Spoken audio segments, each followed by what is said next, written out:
Coming up on the Sky News Daily with me, Niall Paterson, the latest in the Post Office Horizon IT scandal. At least 13 people may have taken their own lives after allegations of theft and fraud based on evidence from Horizon. Evidence which the Post Office already knew could be utterly inaccurate.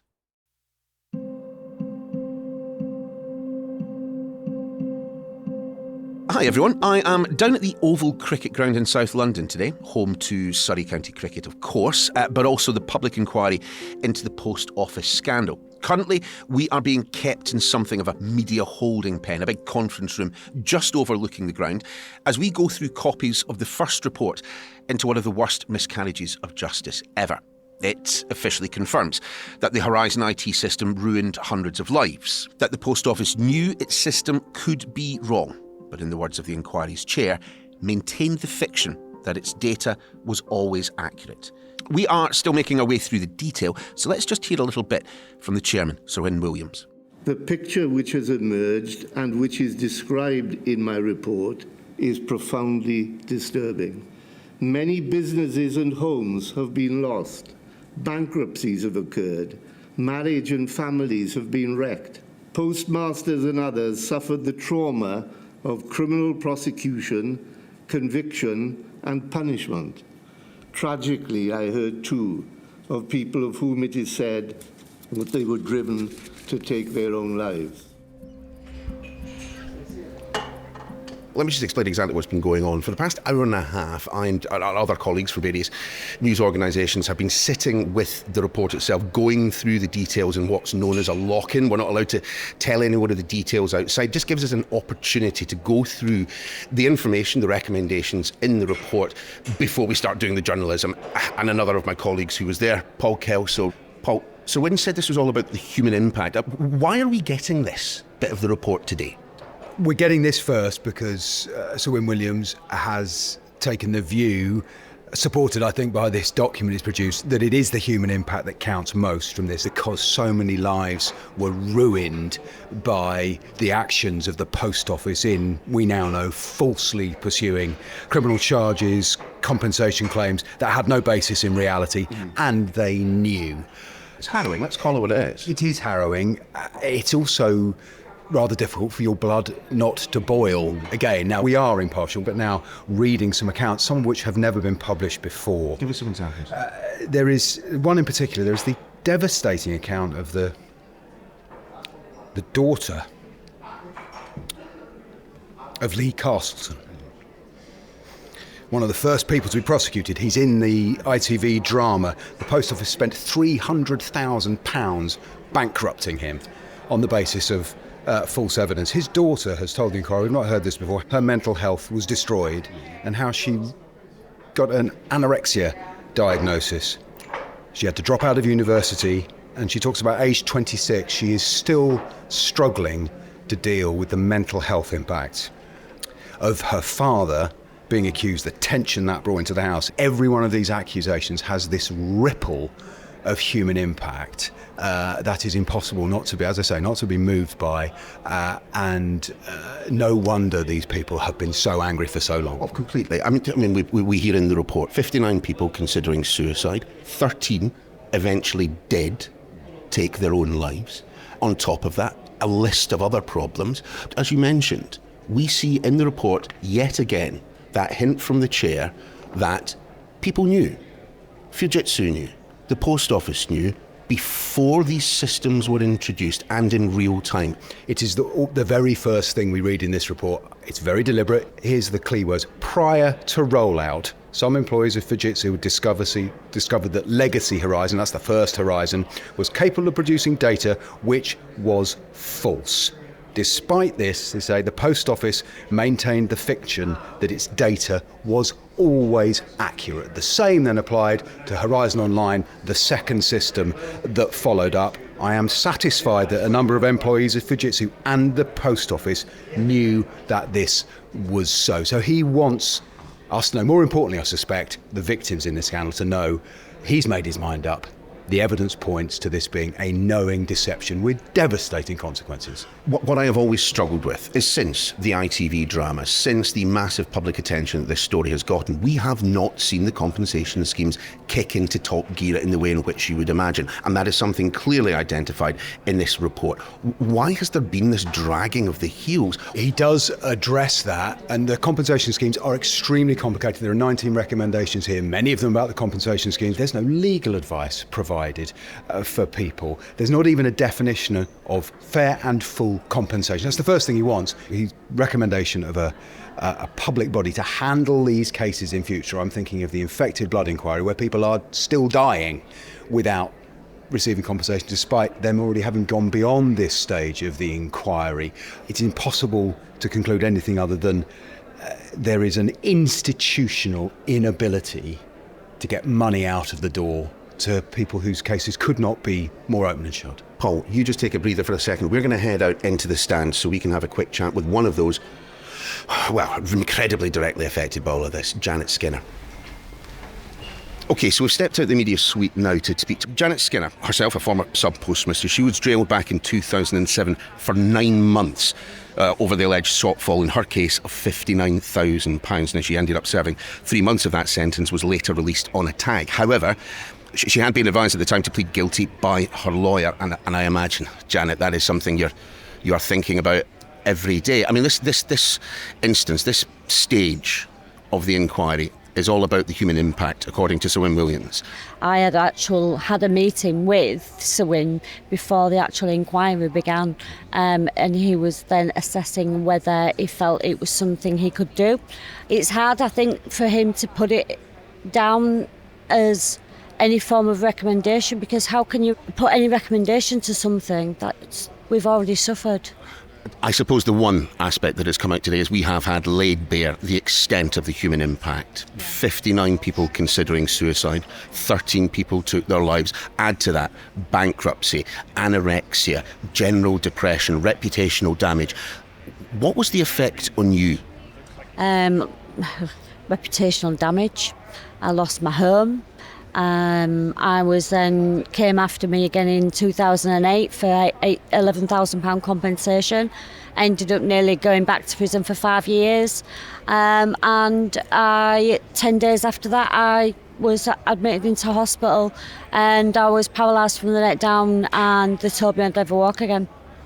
Thankfully, I've seen you walking today, although it does come with a bit of effort still. Yeah, it does, yeah. Yeah, I think it's my stability. I'm quite unstable, so people can just knock into me, I'd just fall over.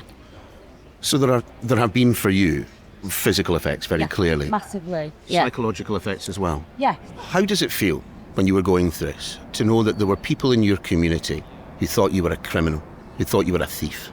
I think I'd been in Wakefield prison a couple of weeks, and there was a young girl who got put into prison, and she said, I remember her saying to me, "Oh God, I know who you are. You're that woman from Hull who nicked all that money." That's what people assumed. I mean, I took the advice of my legal team. I actually later found out in 2020 that I thought I was pleading guilty to signing documents. I didn't realise I was actually signing and committing theft. It came under the Theft Act, and I never knew that. It is not just the human impact of that process, of the Horizon IT scandal, but it is what has happened subsequently, and that promise from the government, from the Post Office, from Fujitsu, of a full, fair and prompt redress. That's just not happened, has it? No, God, no. I mean, our conviction was overturned in 2021, and I am still today fighting for compensation. Honestly, it's like a battleground. So you put your claim in, they assess it, and then they send you like a page, 14 pages I've recently had of questions that they want answering. 14 pages. And some of it's information I haven't got. And what they did was, when you lose, get suspended, you get suspended without pay. But you also told you're not allowed to remove any documentation out of that office, because if you do, it's classed as theft. And now they're asking for documentation that we don't have. The inquiry report itself makes it pretty clear that there is a very strong suspicion that at times there have been those on the other side of the table from you going slow, dragging their heels in that process. If you're on about redress, absolutely. It's taken me 5 medical assessment reports for them to finally accept in February of this year that what happened to me physically is the result of stress. It's the never-ending story. It literally is the never-ending story. What of the other recommendation from the inquiry today, and I think quite an important one, that family members, those connected to those who were accused of these crimes, could seek compensation? Yeah, it's easy to say that. It's all right saying that on paper. But look at the fight we're going through, and we're the ones that have gone through it. And we're no better forward. So you're telling me that now we're going to have to put our family members through that same kind of process?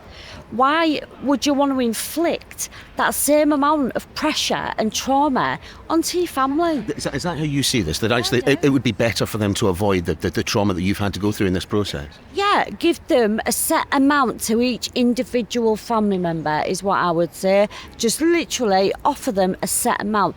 Don't go putting the family through any more pressure and stress that they're already going through. What did your family go through? Oh God, I left 2 teenage kids when I went to prison. So and there was my daughter basically looked after my son.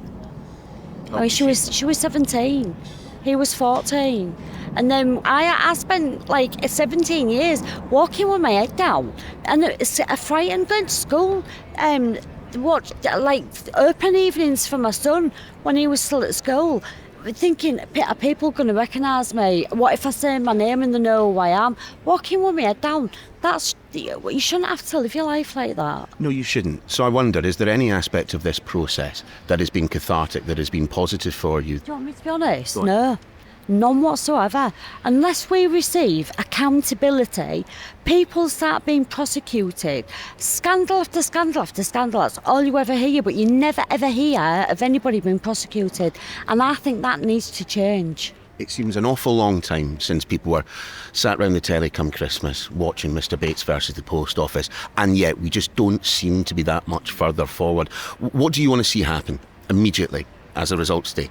Do you know what? They need to remember that the amount of people that have suffered already, and people are dying before they've even been offered any form of redress.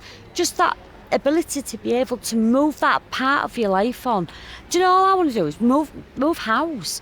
Actually own a house that belongs to me. Do you know, not renting off somebody else. And I want to be able to look after my family, and we want to be able to move forward. That would help a lot of people. But for me, accountability. It's got to be accountability. And without that accountability, can you see yourself ever moving forward from this? No, I can't, because it's just literally recommendations after recommendation. This inquiry has statutory power. If you go into a court of law and you get told this is what's going to happen, that is what's happened and what is laid bare in front of you, you've got to abide by that. Why shouldn't these reports be the same? Janet, thanks a lot for your time. I really appreciate it. That's all right, thank you. Okay, so some pretty powerful stuff there from Janet. I think you know her views on the utility of this inquiry. Let's head back into the media area and see if we can't find Paul Kelso, our correspondent. Paul, are public inquiries of this sort fit for purpose? Do they actually achieve what they set out to?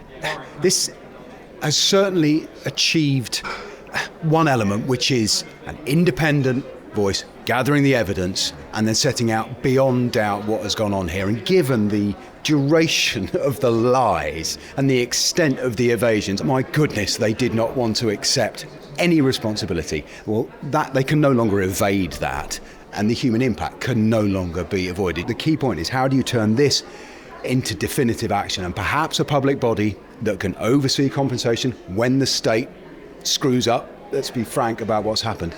But that's more bureaucrats. That's another layer of complexity. Can it work? Who knows? But at the very least, the people here deserve is that the state tries in good faith to make them whole for what's happened here, because lives have been, we say it a lot, devastated. Sometimes we overuse it, but it's unquestionable that's what's happened here. Paul, thanks very much.